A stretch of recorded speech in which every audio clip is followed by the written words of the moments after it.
পেশা হিসেবে ক্রিকেট বা ফুটবল খেলা কি জায়েজ? কোনো অবস্থায় জায়েজ নয়।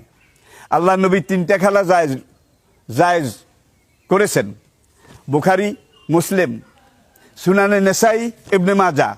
শুধু আবু দাউদের মধ্যে আমি হাদিসটা পাইনি। সিয়াসিত্তার এই 5টা কিতাবে আল্লাহ নবী খেলাধুলা যেই জায়েজ করেছেন সেটা হলো প্রথমত তীরন্দাজি, তীর মারা।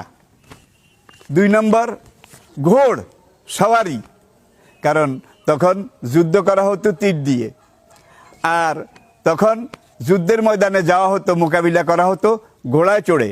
তো নবী যেই খেলাগুলো জায়েজ বলেছেন এবং করেছেন সেটা হলো যে আমি আবার বলছি, একটা হলো তীরন্দাজি, আরেকটা ঘোড়সাওয়ারির প্রশিক্ষণ, আরেকটা হলো কুস্তি।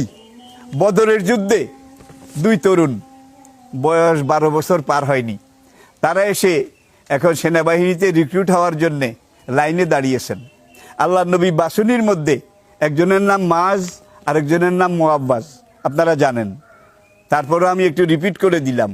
এখন নবী 2 জনের একজনকে গ্রহণ করেছেন, আরেকজন একটু ছোট, তাকে বাদ দিয়েছেন।